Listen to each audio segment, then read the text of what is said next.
الحمد لله رب العالمين والصلاة والسلام على أشرف الأنبياء والمرسلين نبينا محمد وعلى آله وصحبه أجمعين. أحبتي في الله، وحييكم بتحية الإسلام، تحية أهل الجنة.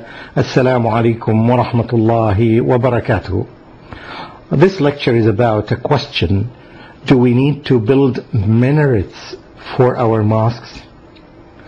It sounds to be a very strange question, yet it is a valid one. And I think this is the time for us, for the scholars, to discuss this issue in our local, regional, and international conferences. Do we really need to build minarets for our mosques? The story began when I was visiting California last year, delivering some speeches. During my short stay there, I noticed that there was dire need for money to keep mosques and Islamic centers running. This is the case of all Islamic centers in America and Europe.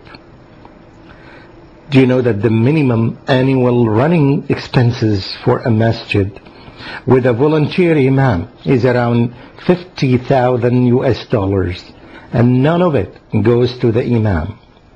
Surprisingly, when I was in California, there was a fundraising campaign for building a minaret for a masjid. The target was $1 million. Yet, yes, $1 million. At the same time, the same masjid complains about the lack of funds to run the masjid. Thanks to Allah, a valid question came to my mind. Why do we need to build minarets?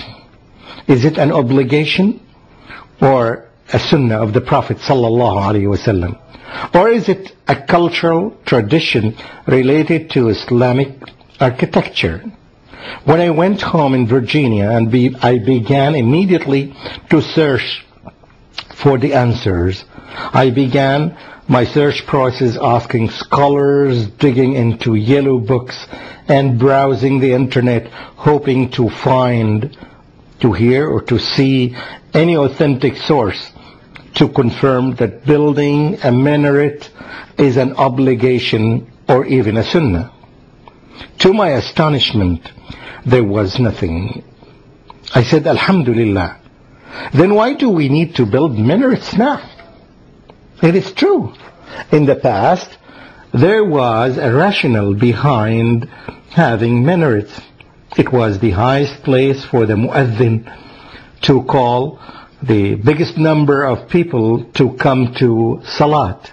But now, this rationale is no longer valid or applicable. Perhaps only in areas where there is no electricity. Because nowadays, microphones and loudspeakers do the job nowadays. In a better way, the voices of the muezzin or the muezzinin can reach farther places. And these muezzin are now functionless. They are just there for decoration. So, why should we follow just a custom or a habit, not an obligation nor a sunnah? And why should we spend $1 million or about the same amount of money or so in a functionless building when we can use this money to cover the running expenses of our masajids?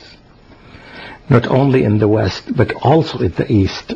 Do we really need to build ma'adhin in our new masajids? Do we need minarets in Jakarta, Cairo, Karachi, or even in Mecca and Medina nowadays?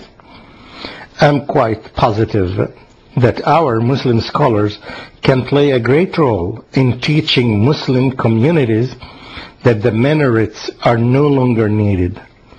I think we can save our financial resources for better use. By a simple math calculation, we can save $50 million per year, if not more.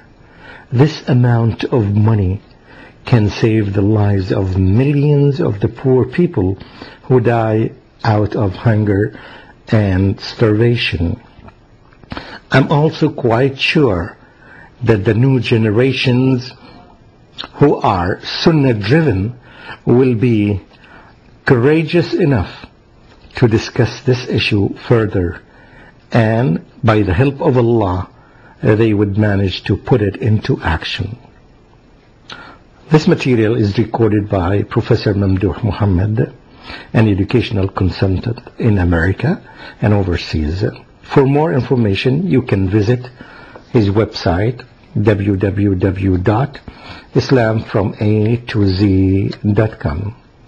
Wassalamu alaikum wa rahmatullahi wa barakatuh.